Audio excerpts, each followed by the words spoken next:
Okay. Hi, everybody. How are you today? My name is Mia Monarca, and I'm with the LEC Conference Committee. And I am here today to introduce Eva Santiago with Kansas City Public Schools. And just a quick housekeeping rule or housekeeping note. I am all the chats. I'm going to be monitoring the chat. So any questions you may have, we will answer at the end. So please feel free to keep chatting, keep introducing yourself, all of that, and we will get to that stuff at the end. Thank you and enjoy. Hola, hello, good morning, everybody. It's so glad that everybody is here together. Hope that you are enjoying the conference. I think the first part of the conference with Rio Atzlan, I felt like I was at a dance party early in the morning. It was great. Hi, Christina. Hi, Paola. Hi, Susana. Hi, Justin. Hello, everybody. It's good to see you all. So today we're going to talk about self-care.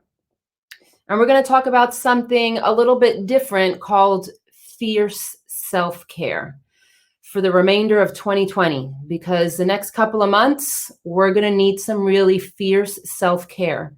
I'm going to tell you a little bit about myself. My name is Eva Santiago. I am originally from New York City. I've been in Kansas City for about 20 years now. I'm Puerto Rican. I am a former Kansas City, Missouri police officer, a current yoga instructor, and I work for Kansas City, Missouri Public Schools. And my role with Kansas City Public Schools is very unique. It is, I can say without hesitation, that it is my dream job, and I am super lucky to be where I am in life right now. I run a program called Plaza Comunitaria, also known as Community Plaza. And so what Community Plaza does is it's a collaboration between Kansas City Public Schools and the Mexican Consulate in Kansas City. And so these programs that I do, they are for the entire school district, for the entire school community. But since I work with the Mexican Consulate, and I predominantly do my programs in the northeast area of Kansas City, which is a very heavy Latino population. My programs come from the lens of the Latino community, of the Latinx community. And so they are health and wellness programs, bilingual programs, really non-academic. They address the social, emotional needs of our school family. And so I really am fortunate to be able to instill these programs in English and in Spanish. I really enjoy what I do, but I can't really take credit for the great programs that I run. I do the logistics, but my inspiration and my creativity comes from the students. So what I do, so at Kansas City Public Schools, we have about 35 schools, and I'm in about 8 of them.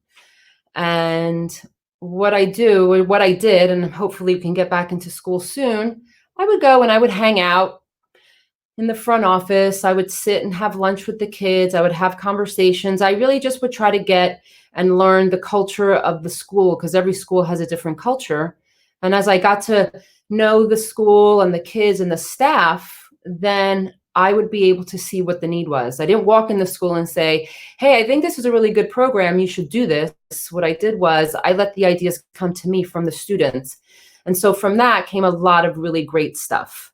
I do different programs. I teach yoga inside of Kansas City Public Schools. I do scholarship programs in English and Spanish. We do vegan taco parties.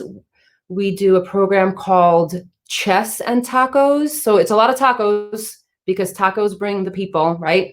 I just bribe them with food. And so a lot of these programs really address the needs of our undocumented brothers and sisters, because right now in Kansas City Public Schools, we have a lot of undocumented students who really want to do great things and go to college. And then, they have this lack of access to financial aid funds. And so while my programs address these issues, they also address the need of social emotional needs that these students have, like where do I go and what do I do, and everything seems so bleak. So I'm really fortunate, and that's just a little bit about me. Just wanted to tell you a little about me so that you can get where I'm coming from. Now let's really just dive into this session, Fierce Self-Care for 2020. And when I say fierce self-care, I'm talking about trauma-informed practices for self-care, because self-care is a term, and it's a good term, but it's being thrown around a lot, and it kind of loses its meaning, and maybe the meaning might get watered down. And so go in the chat real quick and just just give me one example of your self-care. So my self-care, one of my self-care is yoga. I love to do yoga. And so think about the things that you do for self-care. And then we're going to talk about the things that are sustainable self-care. By running, cycling, reading, napping. Okay. And so this session is going to be about us talking about self-care and identifying which activities of self-care are sustainable and trauma-informed. Now, when I say things like, how you feel, the definition of self-care and my definition of self-care and everyone's definition of self-care, not one is, it is whatever you want it to be, right? If it's caring for yourself, then you do you and you do that. My objective here is to tease out and to separate what activities of self-care you can incorporate into your lifestyle and what activities of self-care are trauma-informed and what activities of self-care are sustainable.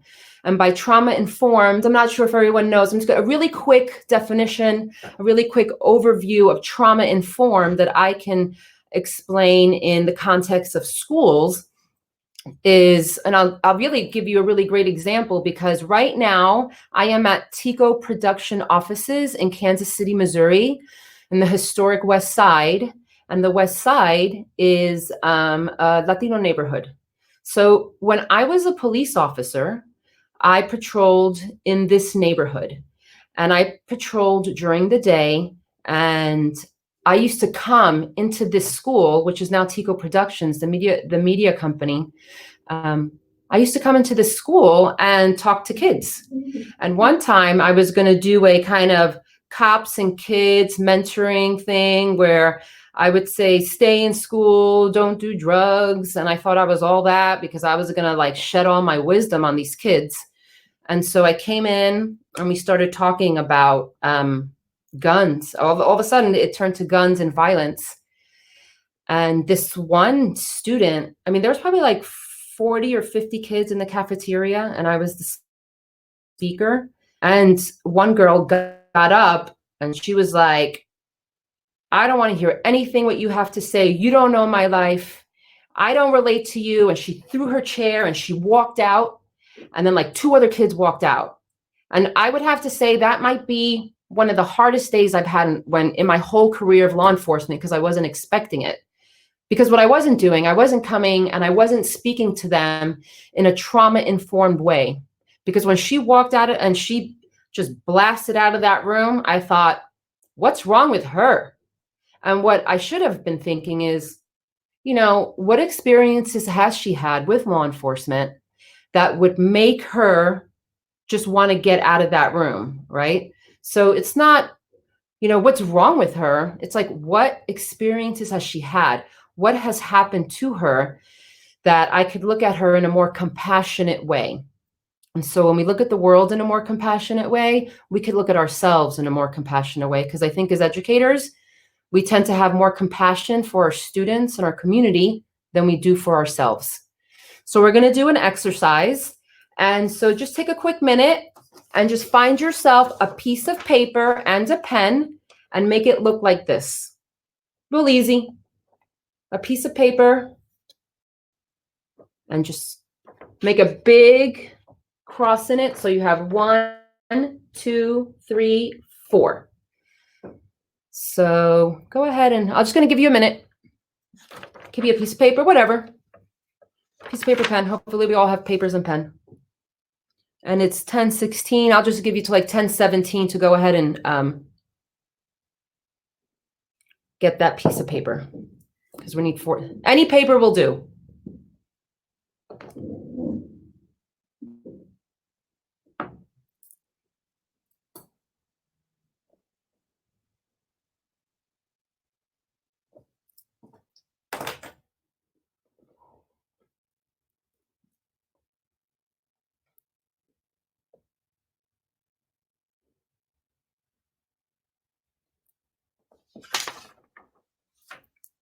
Good.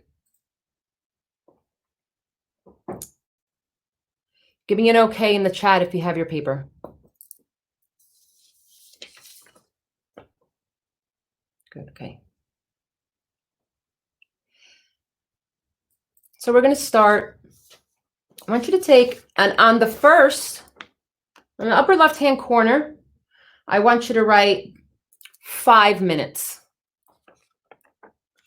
Which is here.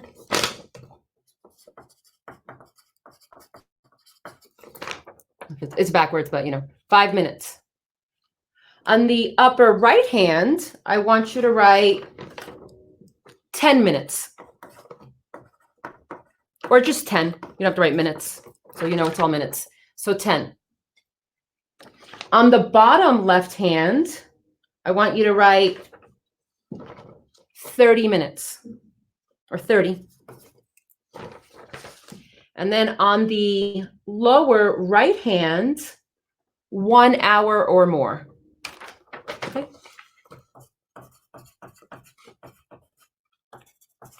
Now, so we have on the top right-hand corner 5 minutes.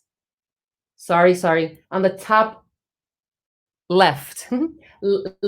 Top left is 5 minutes. Top right 10. Bottom is 30 or 1 hour more. It really doesn't matter where it is, as long as it's just divided into 5 minutes, 10 minutes, 30 minutes, 1 hour or more. Okay. Now, we're going to do an exercise, and I want you to write, I want you to focus on the 5-minute box, okay? And think about what kind of self-care you can do for you in 5 minutes. But not self-care that you think you might want to do for you, self-care that you actually have done. And just try to, write it. Try not to write it all over the box. Just line it up. What things you can do for you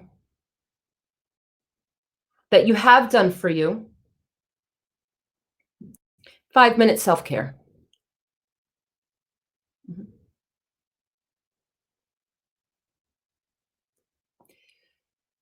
Now that you're writing that down, now think about, still in the 5-minute box, things you could do. Because I want you to be able to look at that box and say, okay, I actually have done this for 5 minutes for a little bit of self-care. And then maybe a little lower on the box, I want you to think about the things that you could do. And then later we're going to share, because the beauty of this is that there are things that somebody else is doing, and you could be like, oh my God, I'm going to do that too. I mean, I'm looking for ideas as well. So, and we can go back and forth. So now I want you to look at the 10-minute box. And you could put the things that are in your 5-minute box, you could put in the 10-minute box too. But think about maybe just a little bit more time. What kind of self-care can you do in 10 minutes?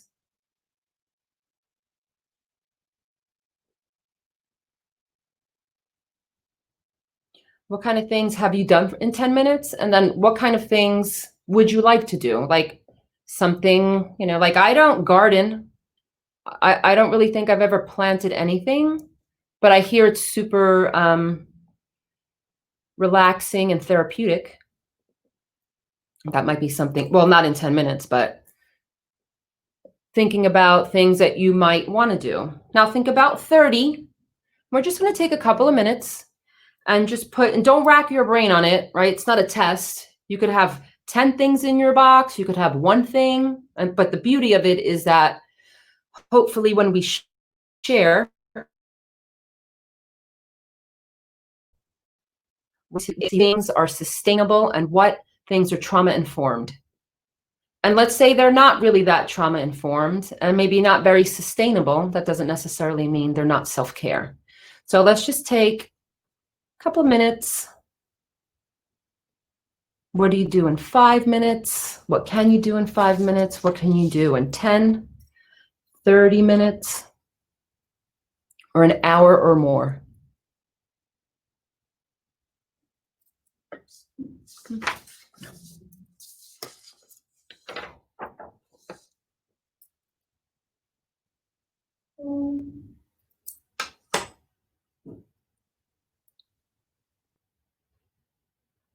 It's 10:22. We'll give it another minute. And then as I'm speaking, you can continuously fill in your self-care boxes.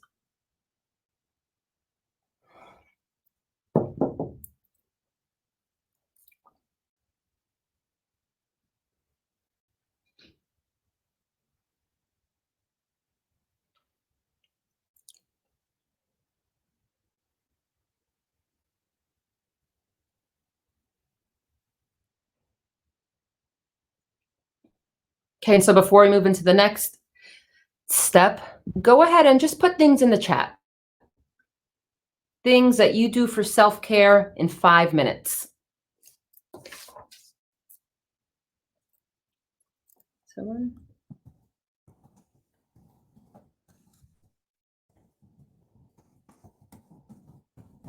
It could be 5 minutes or less. So I like giving compliments. And I don't know if it's because it makes me feel good or if it's kind of more about me, but when I see something that I like, especially on a person, and I say, wow, those are pretty earrings. And I think it, I want to say it because it makes me feel good, because I want to express that I admire something, and then that always makes people feel good. Okay, now let's throw in self-care for 10 minutes.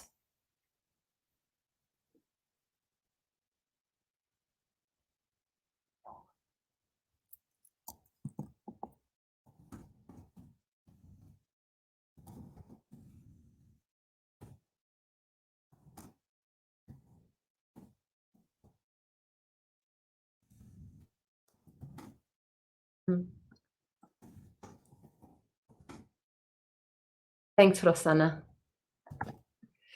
I live in a really walking neighborhood. I live in Kansas City, and Kansas City really isn't a walking kind of city, but I live in a walking neighborhood. And so sometimes, especially during the shelter in, like I just would take a walk around the block. Like I just want to take a walk around the block. Now let's go ahead and do a little shift now for 30 minutes. Things that you can do in 30 minutes.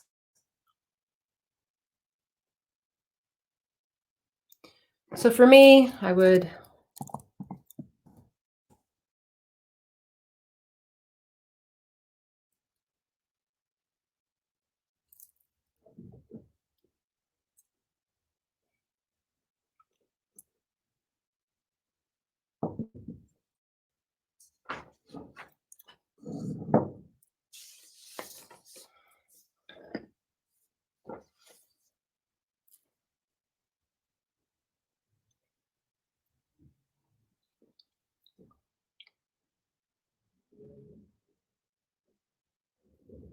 I like those. I like all of them.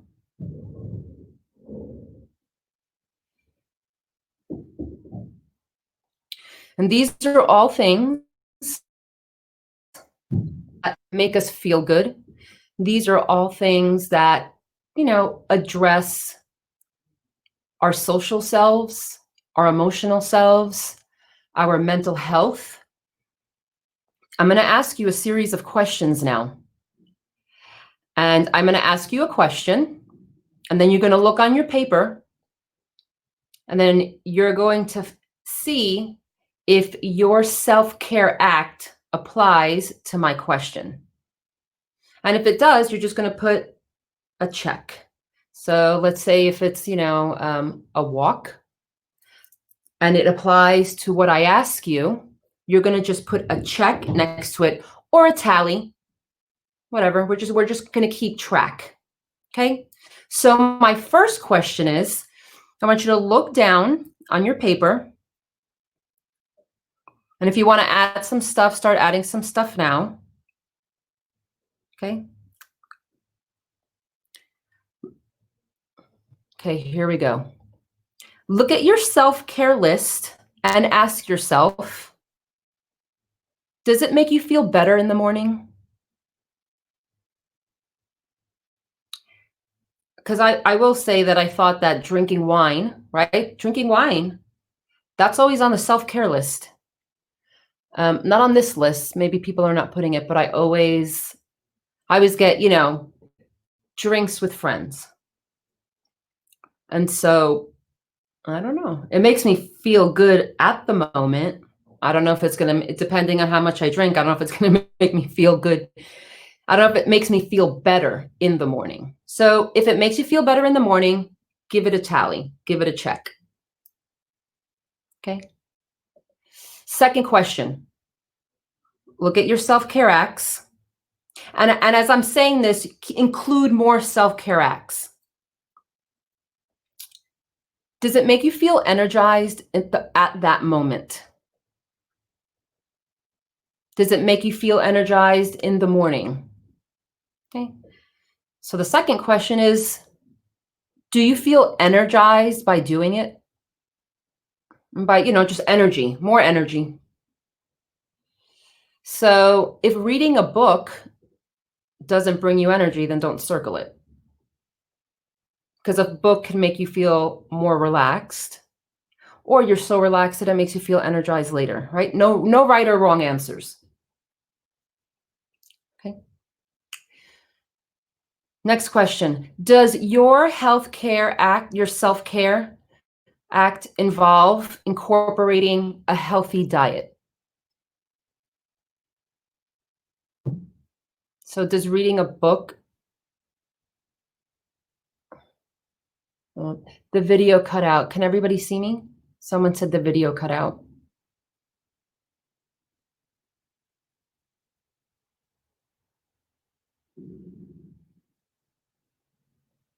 Okay.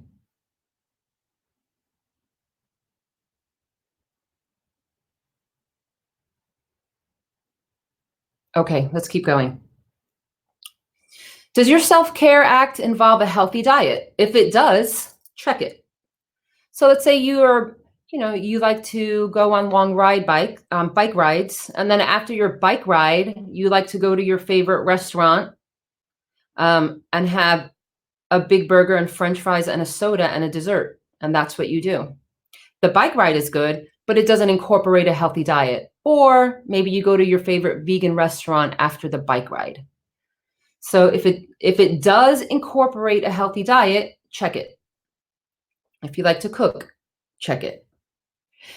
Next question. Does your self-care act involve developing better sleeping habits?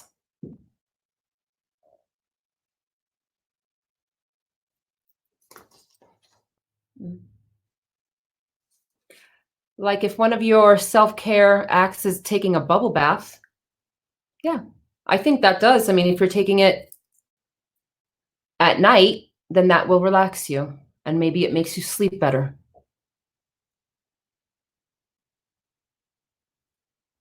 And the questions are in the chat too. Okay. Next question. Does your self-care act involve physical movement and exercise?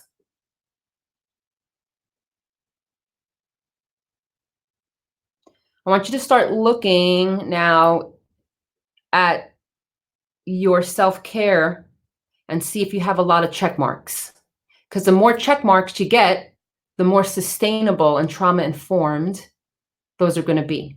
Now, if you're doing something for self-care and they're not on this list, then that's okay.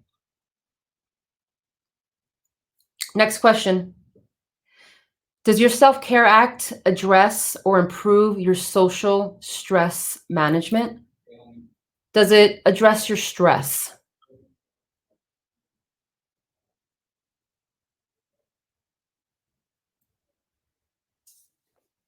Okay, now these are really two important questions. And if I'm going too fast, say slow down. Mia, how much time do I have? I have until 10:45?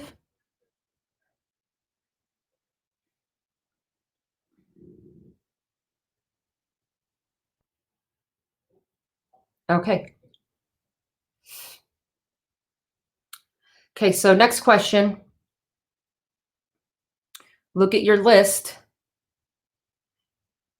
Is your self-care act tied to your self-esteem and or self-compassion?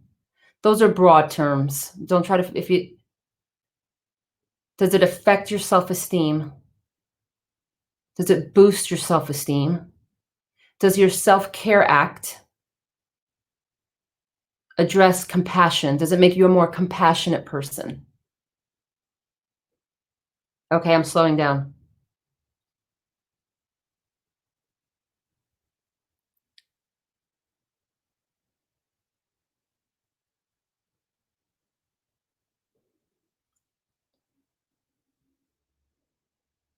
So just look at the more check marks next to that self-care act, the better.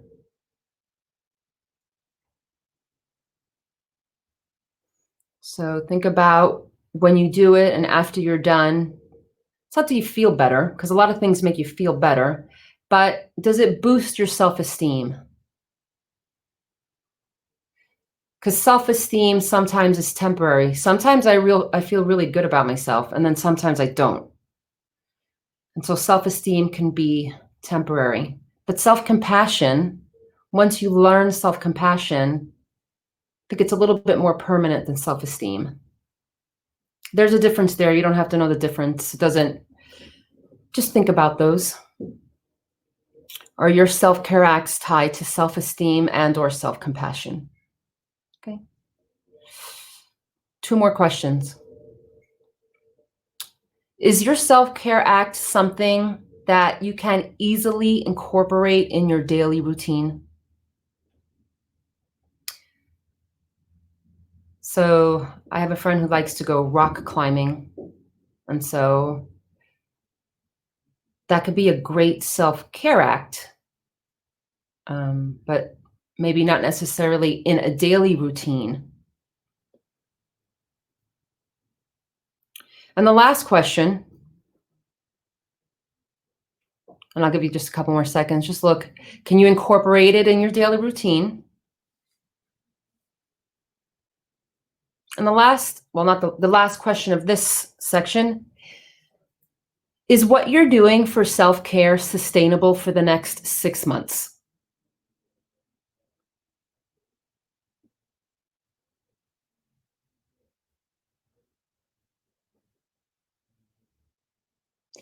You know, and because of COVID and because of shelter in, right, a lot of the things that we used to do, we can't do. So if it's not sustainable, you know, it could be something that you could do before, and maybe you can't do now. Like go dancing. Like I love to dance, but I know there's someone out there, you know, a lot of you out there love to dance. And I won't be preachy, but I hope you're not going out to dance clubs and dancing, because that's high risk.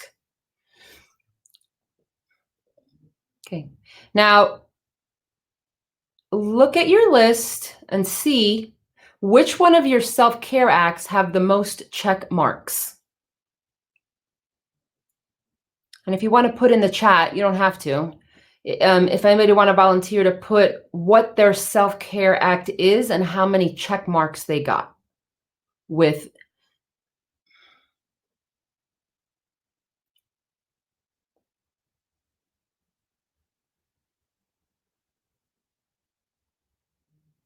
So I asked 12 questions. And so if you want to go through the chat, and I'll just repeat them. Does it make you feel better in the morning? Does it leave you feeling energized? Does it involve a healthy habit, a healthy diet? Does it help you sleep better? Does it improve your work-life balance? Does it involve exercise? Does it improve your social stress management? Is it tied to your self-esteem? Is it something that you can build into your daily routine? And is this sustainable for the next 6 months?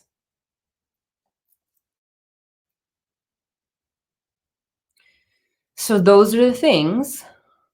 There's what I do, and I'll tell you what my Self-Care Act involves all of those things.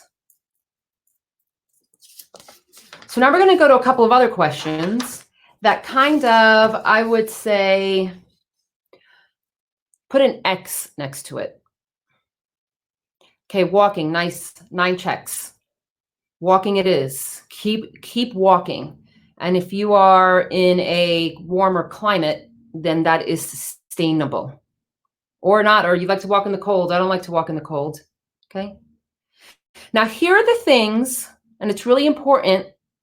This is really important to remember that these things, the next 5 questions that I ask you, they make your Self-Care Act less sustainable. Okay. Is your Self-Care Act, is its purpose to make you feel numb? Right. So we'll just go back to the drinking or maybe self-medicating.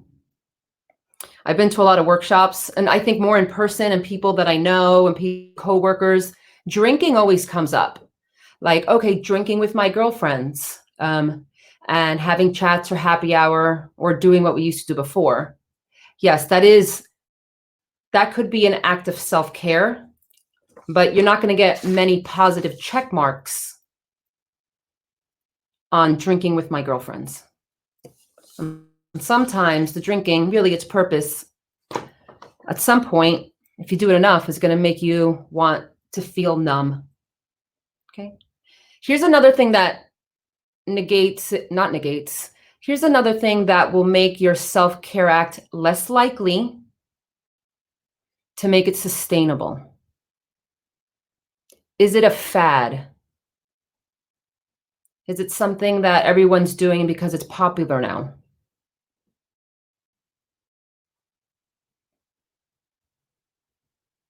Not saying that it's not a good thing. I mean, you could do it, but we're talking about trauma-informed, sustainable acts of self-care that address your social and emotional and your mental health. So take getting your nails done. Okay, getting your nails done is always really popular on the Self-Care Act. That's great. It makes you feel good. But does getting your nails done, does it make you feel better in the morning? Does it involve a healthy diet? Does it involve exercise? Does it improve your social stress management? Is it tied to your self-esteem?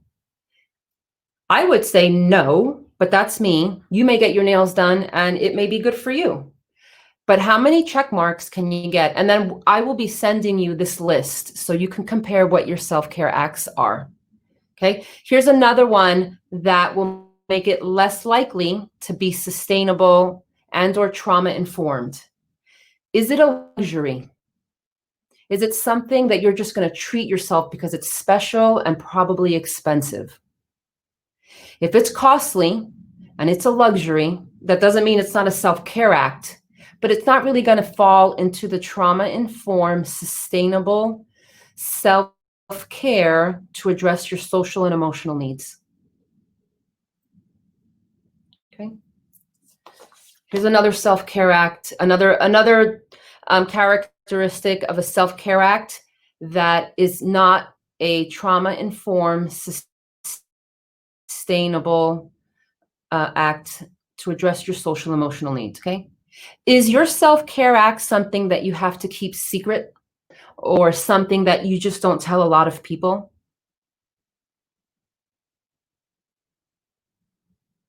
And look at your list.